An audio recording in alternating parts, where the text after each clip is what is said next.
Even with off-road tires, the journey out to the village was a strenuous one for the Foundation field agents. They hadn't been given a detailed dossier on what they'd encounter when they arrived, just some intercepted radio chatter about an evil lamp that had apparently been causing chaos in this isolated rural part of India. Agent Johnson thought it was almost funny, despite himself. His son, Adam, was 5 years old and going through an Aladdin phase. The very idea seemed farcical to him, even though his partner on this mission, Agent Royce, didn't seem to see the humor in it. Perhaps Agent Johnson would have been a little more reserved if he knew that one of them would be dead within the next 2 weeks. The vehicle pulled up at the edge of the village in the dead of night. It was full dark, with none of the urban light pollution that normally obscured the glittering constellations in the sky above. Only little handmade lights with small fires dancing inside them lit the way. They were to meet with the village elder, who would tell them exactly what they were dealing with. Both Johnson and Royce had been on a number of missions before, but there was always something eerie about this stage, going in with such an informational disadvantage. They reached the elder in a small adobe home. He was an ancient man with a salt and pepper beard that dangled down to his knees and a haunted look in his eye. He asked in a desperate tone if they were here to exorcise the evil that had plagued his village and taken several lives in the last few weeks. They told him in his own local dialect that they would do their very best. He told them tales of some of the strange things that had unfolded before people started dying.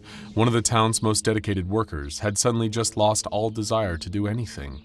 He was a handyman, someone who loved his community and helped nearly everyone from fixing roofs to driving the elderly out of the village for medical appointments. But then he just stopped. Any of his passion for service disappeared, and whenever someone made a request of him, he'd just shrug and sit around, doing nothing. This would prove to be the most minor case.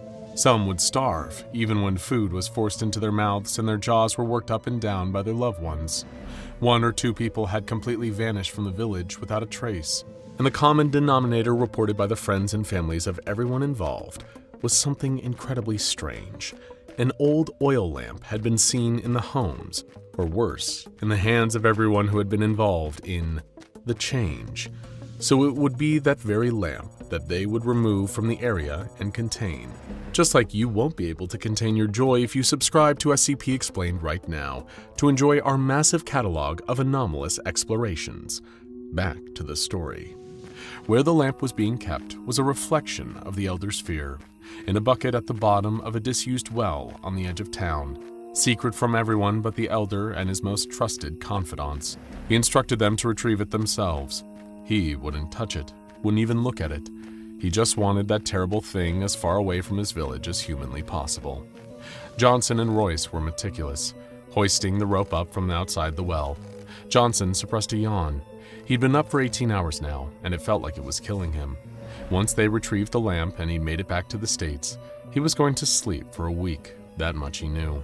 He just needed to keep working, get this lamp, and they did. They retrieved it from the bucket and rinsed off the dirty water, seeing it was about what Johnson had expected. A tarnished old metal lamp straight out of Aladdin. It had words inscribed on the side reading, "Ask what you will, and you shall never want for it." Even if Johnson wasn't a member of the SCP Foundation, he'd read enough fairy tales as a kid to know that you never rubbed a lamp and you never made a deal with a genie. He put the lamp in a Ziploc evidence bag, and with that, they were ready to go. No ill effects, no casualties. The eggheads at the lab would test this thing and have the final verdict. There was nothing left for Johnson and Royce to do but get it to them. "Good work, Agent Johnson," said Royce, the senior of the two, as they walked back to the vehicle. "Very professional. I'll put in a word for a commendation." Johnson smiled and nodded. "Very kind of you, Agent Royce. Personally, I just want to get some sleep." That was the moment that Johnson died. Well, technically, he died 2 weeks later, but that was the moment that the arrangement was sealed. The lamp was returned to a Foundation containment site, and Johnson noticed that very night that despite his exhaustion, he just couldn't get any sleep. He pulled an all-nighter. Perhaps he figured it was jet lag. He'd get some NyQuil and be fine in a couple days. But he wasn't. Several days went by and he didn't sleep a wink, and the strange thing was, it was fine. His body wasn't fine, of course. It took a horrific physical and psychological toll on him.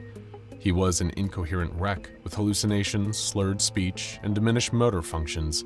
He knew that he was dying from lack of sleep, and somehow, despite it all, he didn't want to sleep. There was just no desire for it. Even as his wife and his young son begged at the hospital bedside for him to sleep, he could feel their sadness for him, but he couldn't empathize with their desire. Some people sleep, and he just wasn't one of those people.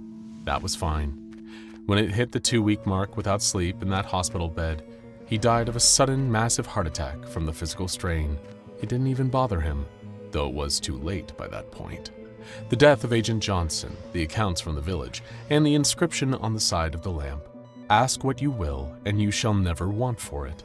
It was enough for the Foundation to put a pretty good guess about the rest together. A genie lamp, in the traditional sense, is the home of what ancient Arabic scholars call a jinn, a powerful spirit capable of bending reality to its will.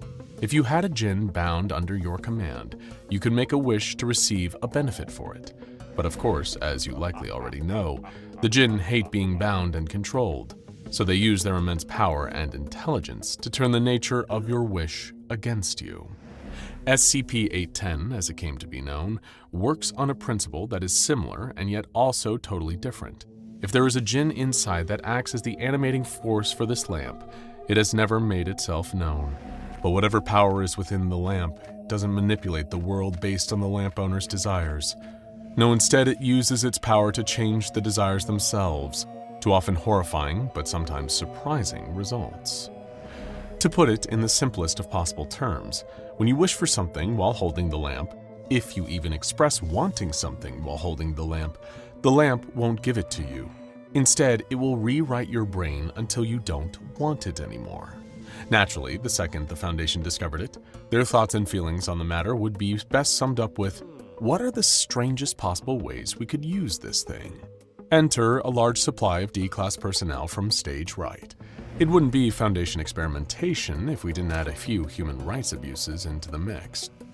Inspired by one of the rumors at the village where the lamp had first been discovered, they selected a D-Class, isolated him, and kept him for an entire day without food. When he was then taken to the testing chamber, told that the lamp granted wishes and was given it, he immediately made a wish for some food. You can imagine what happened next. The D-Class, despite showing all the physiological signs of increasingly severe hunger, showed no interest in food whatsoever. It wasn't long before he was physically wasting away, and within a week and change, he was dead. He never once complained about the process. Another D-Class, a known womanizer, was brought into the testing chamber and given the lamp. As the Foundation predicted, he longed for the companionship of a woman and made a wish for this in far more vulgar terms than I'm comfortable telling you about here. As a result of the lamp's anomalous abilities, he immediately became gay and was released back into the D-Class population. He survived a few more weeks before being brought back in for additional tests and was given the lamp yet again.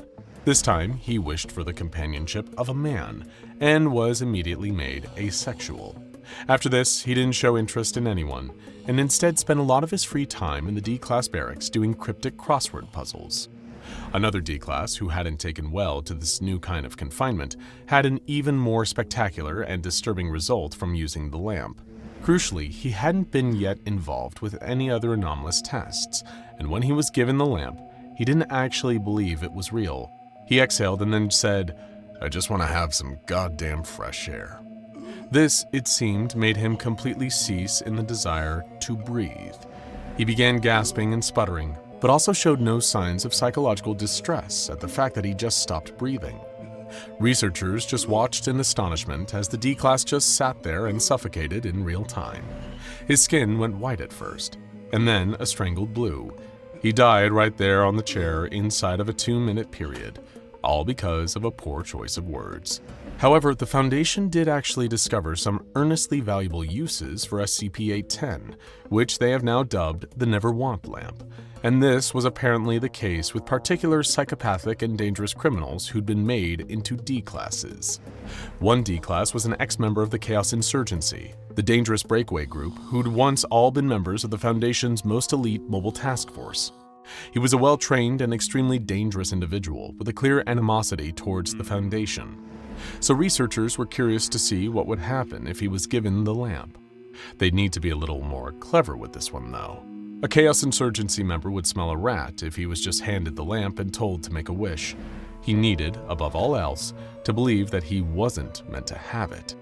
In order to make this work, the Foundation went as far as to stage a fake containment breach that would allow the Chaos Insurgency member to believe he'd escaped and, in the process of this escape, simply encountered the lamp. He picked it up, and researchers that were secretly observing were able to hear him say aloud, "I wish for the destruction of the SCP Foundation." The second after he made that wish, an immediate sense of calm seemed to set in. When he was recaptured, he didn't seem to have any negative feelings towards the SCP Foundation. He was, in fact, completely compliant with all the demands made of him. Without the desire to destroy the Foundation lingering on his mind as an animating force for his Chaos Insurgency activities, he didn't feel any motivation to keep on making trouble. They decided to conduct a similar experiment with a D-Class who proved to be quite an escape artist, having made several almost successful attempts to get out of the D-Class barracks and a containment site entirely. The reason he tried so hard and so frequently to escape was that he claimed he'd always been innocent, though the Foundation highly doubted this. He was given the lamp, told that it granted wishes, and he immediately wished to escape the Foundation containment site. After that, he became wonderfully placid and never attempted to escape again. He was killed by SCP-682 in a later cross-test before exonerating evidence came out that proved he was, in fact, innocent. You can't win them all. Perhaps feeling guilty about what happened last time, they decided to next test on a convicted serial killer who had fully and gleefully admitted to 10 different killings on the outside. He said that if ever given the opportunity, he'd happily do more. It was just too delicious, too exciting to ever quit. When he was given the lamp and told that it could grant any wish he made, he naturally wished to be able to claim another victim, because this was not a particularly psychologically complex guy.